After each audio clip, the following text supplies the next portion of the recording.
नमस्कार, जय हिंद प्यारे बच्चों। आज हम जो विषय लेकर आए हैं वो है आधुनिक भारत का इतिहास। इसको हम कंप्लीट करेंगे 150 महत्वपूर्ण वन लाइनर्स के द्वारा। आप कोई भी एग्जाम दे रहे हो, अगर वहां पर इतिहास पूछा जाता है तो आधुनिक भारत का इतिहास, मॉडर्न हिस्ट्री ऑफ इंडिया, बहुत ही महत्वपूर्ण रोल अदा करती है। तो इस पूरे टॉपिक को भी हम कंप्लीट करने वाले हैं वन लाइनर्स के द्वारा। वीडियो को लाइक कर लीजिए, चैनल पर नया है चैनल को सब्सक्राइब कर लीजिए और वीडियो को अंत तक बस देखते रहिए। तो शुरू करेंगे यूरोपीय कंपनियों के आगमन से। वास्को डिगामा एक पुर्तगाली नाविक था। 1498 में समुद्र के रास्ते भारत के कालीकट बंदरगाह पर पहुंचा। पुर्तगालियों ने भारत में अपनी पहली व्यापारिक कोठी कोचीन में स्थापित की। फ्रांसिस्को डी अल्मीडा भारत में पहला पुर्तगाली वायसराय था। अल्फांसो डी अल्बुकर्क को भारत में पुर्तगाली शक्ति का वास्तविक संस्थापक माना जाता है। तो पुर्तगालियों ने भारत में ब्लू वाटर पॉलिसी अपनाई थी। तो उसके द्वारा उन्होंने जो समुद्री व्यापार था उस पर काफी आधिपत्य अपनाया था। डचों ने अपनी पहली व्यापारिक कोठी मसूलीपट्टनम में या मुसलीपट्टनम में स्थापित की थी। बेदरा का युद्ध 1759 में अंग्रेजों ने डचों को पराजित किया। ब्रिटिश ईस्ट इंडिया कंपनी की स्थापना 1600 ईस्वी में हुई थी। कैप्टन हाकिंस जहांगीर के दरबार में आने वाला पहला अंग्रेज था। अंग्रेजों ने अपनी पहली व्यापारिक कोठी सूरत में स्थापित की। फ्रांसीसियों ने अपनी पहली कोठी सूरत में 1668 में स्थापित की थी। कर्नाटक युद्ध अंग्रेजों और फ्रांसीसियों के बीच लड़े गए थे। वांडीवास का युद्ध 1760 में अंग्रेजों ने फ्रांसीसियों को निर्णायक रूप से पराजित किया था। बंगाल और ब्रिटिश शासन, यह हमारा अगला टॉपिक है। प्लासी का युद्ध 1757 में रॉबर्ट क्लाइव ने बंगाल के नवाब सिराजुद्दौला को हराकर जीता था। बक्सर का युद्ध 1764 में अंग्रेजों ने मीर कासिम, शुजाउद्दौला और शाह आलम द्वितीय की संयुक्त सेना को हराया। इलाहाबाद की संधि 1765 के बाद कंपनी को बंगाल, बिहार और उड़ीसा से दीवानी प्राप्त हुई। तो ये एक आधार बनता है बक्सर का युद्ध, जहां से कंपनी की पकड़ भारत में शासन पर लगातार बढ़ती चली जाती है। बंगाल में द्वैत शासन की शुरुआत रॉबर्ट क्लाइव ने की थी। वारेन हेस्टिंग ने 1772 में द्वैत शासन को समाप्त कर दिया था। रेगुलेटिंग एक्ट 1773 के तहत वारेन हेस्टिंग्स को बंगाल का पहला गवर्नर जनरल बनाया गया। पिट्स इंडिया एक्ट 1784 ने कंपनी के राजनीतिक और वाणिज्यिक कार्यों को अलग कर दिया। अब हम बात करेंगे प्रमुख गवर्नर जनरल और वायसराय की और उनके द्वारा किए गए महत्वपूर्ण कार्यों की। लॉर्ड कॉर्नवालिस ने स्थायी बंदोबस्त 1793 की शुरुआत की थी। लॉर्ड वेलेजली ने सहायक संधि प्रणाली शुरू की। लॉर्ड विलियम बेंटिक को भारत का पहला गवर्नर जनरल बनाया गया। वारेन हेस्टिंग जो था वो बंगाल का पहला गवर्नर जनरल बनता है और लॉर्ड विलियम बेंटिक भारत का पहला गवर्नर जनरल बनता है। इन दो पॉइंट में काफी लोग कंफ्यूज होते हैं, इसलिए ध्यान रखिएगा। राजा राम मोहन राय के सहयोग से बेंटिक ने 1829 में सती प्रथा को समाप्त कर दिया। लॉर्ड डलहौजी ने व्यक्तिगत सिद्धांत डॉक्ट्राइन ऑफ लैप्स लागू किया। डलहौजी के समय में ही भारत में 1853 में पहली रेलवे लाइन बंबई से ठाणे शुरू हुई। लॉर्ड कैनिंग भारत के अंतिम गवर्नर जनरल और पहले वायसराय थे। विलियम बेंटिक पहले भारतीय गवर्नर जनरल थे और लॉर्ड कैनिंग अंतिम गवर्नर जनरल थे भारत के और पहले वायसराय थे। वारेन हेस्टिंग्स पहला गवर्नर जनरल बंगाल का था। तो ये तीनों चीजें आपको ध्यान रखनी है। लॉर्ड लिटन ने 1878 में वर्नाकुलर प्रेस एक्ट पारित किया। लॉर्ड रिपन को स्थानीय सुशासन का जनक कहा जाता है।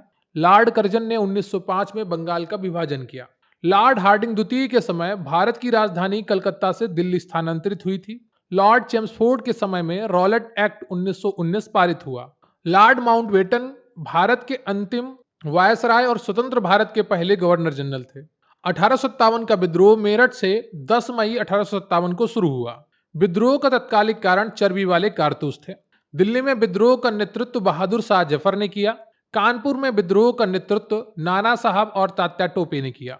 लखनऊ में विद्रोह का नेतृत्व बेगम हजरत महल ने किया। बहुत बार परीक्षाओं में ये पूछा गया है, तो ध्यान रखिएगा। कानपुर में विद्रोह का नेतृत्व नाना साहब और तात्या टोपे ने किया था। लखनऊ में विद्रोह का नेतृत्व बेगम हजरत महल ने किया। झांसी में विद्रोह का नेतृत्व रानी लक्ष्मीबाई ने किया और जगदीशपुर बिहार में विद्रोह का नेतृत्व कुंवर सिंह ने किया। 1858 के अधिनियम के तहत भारत का शासन सीधे ब्रिटिश क्राउन के अधीन चला गया था। अब हम बात करेंगे सामाजिक और धार्मिक सुधार आंदोलनों से जुड़े हुए महत्वपूर्ण वन लाइनर्स की। वीडियो को लाइक कर लीजिएगा, चैनल पर नए हैं चैनल को सब्सक्राइब कर लीजिएगा, क्योंकि प्रश्न यहीं से आएगा। पढ़ते रहेंगे आप मेरे साथ तो आपको यकीन आएगा।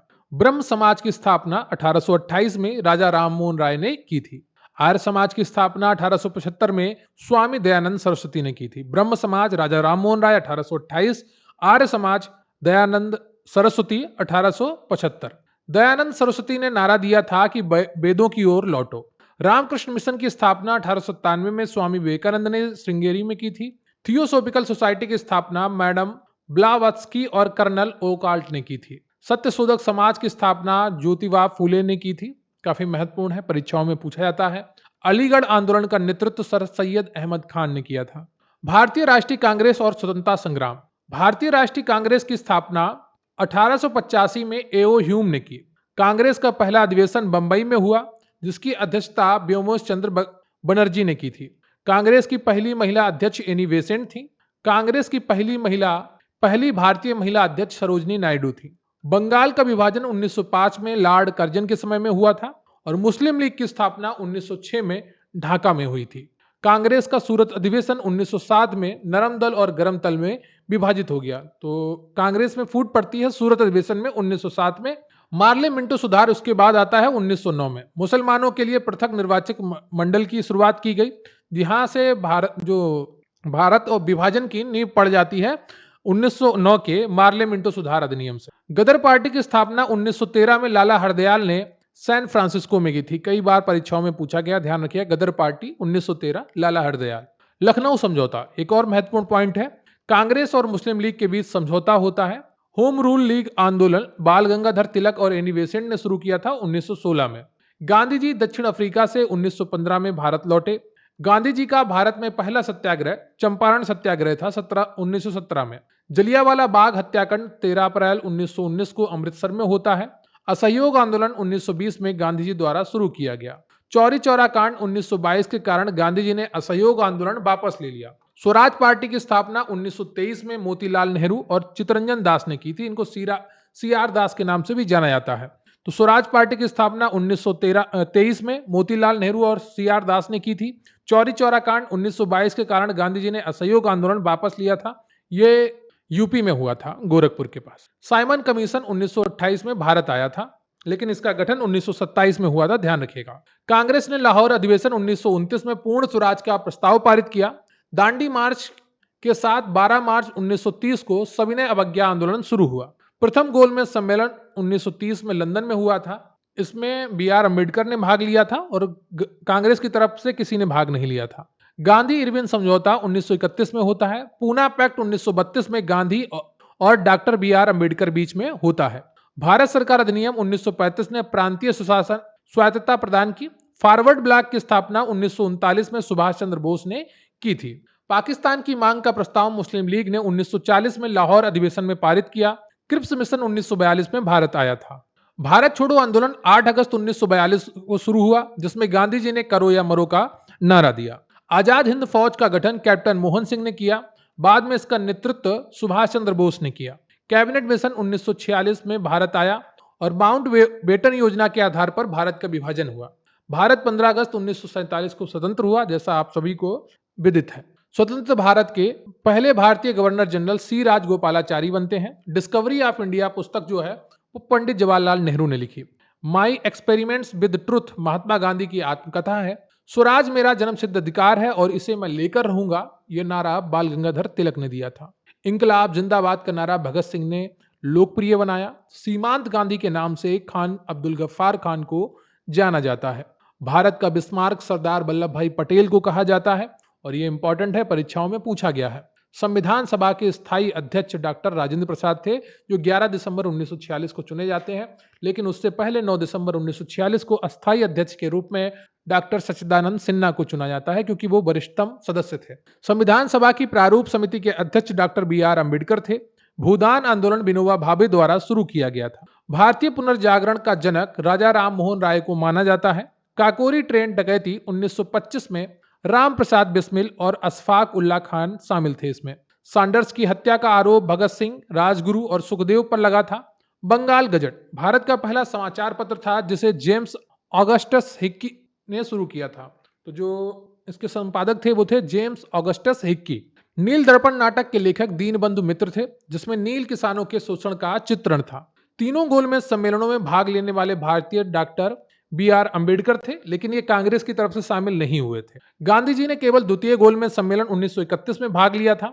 रैयतवाड़ी व्यवस्था को थॉमस मुनरो ने शुरू किया था। महलवाड़ी व्यवस्था होल्ट मैकेंजी द्वारा शुरू की गई थी, जिसे कभी कभी हॉल्ट मैकेंजी भी लिखा मिलता है। वुड का घोषणा पत्र वुड डिस्पैच 1854 को भारतीय शिक्षा का मैग्ना कार्टा कहा जाता है। विधवा पुनर्विवाह अधिनियम 1856 को लागू कराने में ईश्वर चंद्र विद्यासागर का महत्वपूर्ण योगदान था। ब्लैक होल की घटना सिराजुद्दौला के समय कलकत्ता में हुई थी। तो इसमें क्या हुआ था, अंग्रेजों को दुर्ग बनाने से रोका गया था, लेकिन अंग्रेजों ने फैक्ट्री के आसपास दुर्ग बना लिया। तो सिराजुद्दौला गुस्सा आ गया। उसने क्या किया, जितने भी अंग्रेज थे उस फैक्ट्री को चलाने वाले, उन सबको एक कमरे में बंद कर दिया कि इनको ज्यादा दुर्ग बनाने की चिंता है तो उसमें बंद कर दो। और उसमें बंद कर दिया तो उसमें बहुत से अंग्रेज मर गए ऑक्सीजन की कमी की वजह से, उमस की वजह से। तो एक दो अंग्रेज उसमें बच गए, और वो जब अंग्रेज जाते हैं तो उसका लौट के परिणाम बहुत ही बुरा आता है। मंगल पांडे 34वीं बंगाल नेटिव इन्फेंट्री के सिपाही थे। आनंद मठ उपन्यास के लेखक बंकिम चंद्र चटर्जी हैं, जहां से वंदे मातरम लिया गया है। तुम मुझे खून दो मैं तुम्हें आजादी दूंगा का नारा सुभाष चंद्र बोस ने दिया था। सर्वेंट्स ऑफ इंडिया सोसाइटी की स्थापना गोपाल कृष्ण गोखले ने की थी। महात्मा गांधी के राजनीतिक गुरु गोपाल कृष्ण गोखले थे। जलियांवाला बाग हत्याकांड की जांच के लिए हंटर आयोग का गठन किया गया था। बहिष्कृत हितकरणी सभा की स्थापना डॉक्टर BR अम्बेडकर ने की थी। बारदोली सत्याग्रह का नेतृत्व सरदार वल्लभ भाई पटेल ने किया था। अभिनव भारत नामक क्रांतिकारी संगठन की स्थापना VD सावरकर ने की थी। केसरी और मराठा समाचार पत्रों का संपादन बाल गंगाधर तिलक ने किया था। अल हिलाल समाचार पत्र मौलाना अबुल कलाम आजाद द्वारा शुरू किया गया था। न्यू इंडिया कॉमनवेल्थ समाचार पत्र एनी बेसेंट से संबंधित थे। ठगी प्रथा का दमन कर्नल स्लीमैन ने लॉर्ड विलियम बेंटिक के कार्यकाल में किया था। शारदा एक्ट 1929 विवाह के लिए लड़कियों की न्यूनतम आयु 14 वर्ष और लड़कियों की 18 वर्ष निर्धारित की गई। आत्मीय सभा की स्थापना राजा राम मोहन राय ने की थी। गीता रहस्य नामक ग्रंथ बाल गंगाधर तिलक ने मांडले जेल में लिखा था। खुदीराम बोस को सबसे कम उम्र में फांसी दी गई थी। युगांतर समाचार पत्र का संपादन भूपेंद्र नाथ दत्त और बारिंद्र कुमार घोष ने किया। भारत सेवक समाज की स्थापना गोपाल कृष्ण गोखले ने की थी। लंदन में इंडिया हाउस की स्थापना श्यामजी कृष्ण वर्मा ने की थी। Poverty and un British rule in India पुस्तक दादा भाई नौरोजी ने लिखी थी। धन निष्कासन का सिद्धांत ड्रेन ऑफ वेल्थ दादा भाई नौरोजी ने प्रतिपादित किया था, जिसका कहना था कि भारत का जो धन है वो निकल कर ब्रिटिश जा रहा है, इंग्लैंड जा रहा है। Grand old man of India के नाम से दादा भाई नौरोजी को जाना जाता था। अहमदाबाद मिल मजदूर आंदोलन 1918 गांधी जी का पहला भूख हड़ताल था। मोपला विद्रोह 1921 में केरल में हुआ था। इसमें बहुत ही ज्यादा हिंदुओं का नरसंहार हुआ था। भारत का पहला वायसराय लॉर्ड कैनिंग था। बहादुर शाह द्वितीय जफर अंतिम मुगल बादशाह था, जिसे 1857 के विद्रोह के बाद रंगून निर्वासित कर दिया गया था। सरफरोशी की तमन्ना अब हमारे दिल में है, ये गीत राम प्रसाद बिस्मिल से जुड़ा है। कांग्रेस के कराची अधिवेशन 1931 की अध्यक्षता सरदार वल्लभ भाई पटेल ने की थी। हरिजन सेवक संघ की स्थापना महात्मा गांधी ने की। चिटगांव सस्तागार कांड का नेतृत्व शूरसेन ने किया था। डिवाइन लाइफ के लेखक शिवानंद है। Discovery of India Jawaharlal Nehru और डिवाइन लाइफ जो है वो लेखक शिवानंद है। भारत की स्वतंत्रता के समय ब्रिटेन के प्रधानमंत्री क्लेमेंट एटली थे। द्विराष्ट्र सिद्धांत का प्रतिपादन मोहम्मद अली जिन्ना ने किया था। हिंद स्वराज पुस्तक महात्मा गांधी द्वारा लिखी गई थी। भारतीय कम्युनिस्ट पार्टी की स्थापना 1925 में MN रॉय ने की थी। ताशकंद समझौता भारत और पाकिस्तान के बीच में 1966 में हुआ था। भारत में नागरिक सेवा का जनक लॉर्ड कॉर्नवालिस को माना जाता है। इलवर्ट बिल विवाद लॉर्ड रिपन के कार्यकाल में हुआ था। बेल्लोर सिपाही विद्रोह 1806 में हुआ था। नील आयोग का गठन 1860 में नील विद्रोह की जांच के लिए किया गया था। सत्यात प्रकाश की रचना स्वामी दयानंद सरस्वती ने की थी। महत्वपूर्ण है, बार बार एग्जाम में पूछा गया है। भारतीय अशांति का जनक बाल गंगाधर तिलक को वेलेंटाइन सिरोल ने कहा था। कामागाटा मारू का प्रकरण 1914 में हुआ था। यह एक जापानी जहाज का नाम था। तत्वबोधिनी सभा की स्थापना देवेंद्रनाथ टैगोर ने की थी। संवाद कौमुदी समाचार पत्र का प्रकाशन राजा राम मोहन राय ने किया था। इंपॉर्टेंट है ये दोनों, 146 और 147। अगस्त प्रस्ताव 1940 में लॉर्ड लिनलिथगो द्वारा लाया गया था। शिमला सम्मेलन 1945 में लॉर्ड वेवल द्वारा आयोजित किया गया था। प्रत्यक्ष कार्रवाई दिवस 16 अगस्त 1946 को मुस्लिम लीग द्वारा मनाया गया। मैं देश की बालू से ही कांग्रेस से बड़ा आंदोलन खड़ा कर दूंगा, ये कथन महात्मा गांधी का है। ठीक है, तो महात्मा गांधी ने एक बार कांग्रेस को छोड़ दिया था, तो उनके बाद उन्होंने ये कथन दिया था कि मैं देश की बालू से ही कांग्रेस से बड़ा आंदोलन खड़ा कर दूंगा। वीडियो को लाइक कर लीजिएगा, चैनल पर नए हैं चैनल को सब्सक्राइब कर लीजिएगा और अपने दोस्तों के साथ भी इस वीडियो को शेयर करिएगा। आपका एक लाइक, आपका एक कमेंट, आपका एक शेयर हमारे लिए ऊर्जा का कार्य करता है और हम लगातार प्रयत्नरत रहते हैं कि आपके लिए अच्छा से अच्छा कंटेंट लेकर आएं। उम्मीद करता हूं आपको ये वीडियो पसंद आया होगा। आप वीडियो को लाइक ज़रूर करिएगा और कमेंट करके ज़रूर बताइएगा कि आपको ये वीडियो कैसा लगा। हमें आपके कमेंट्स का इंतज़ार रहेगा। मिलते हैं फिर किसी वीडियो में, तब तक के लिए जय हिंद, जय भारत।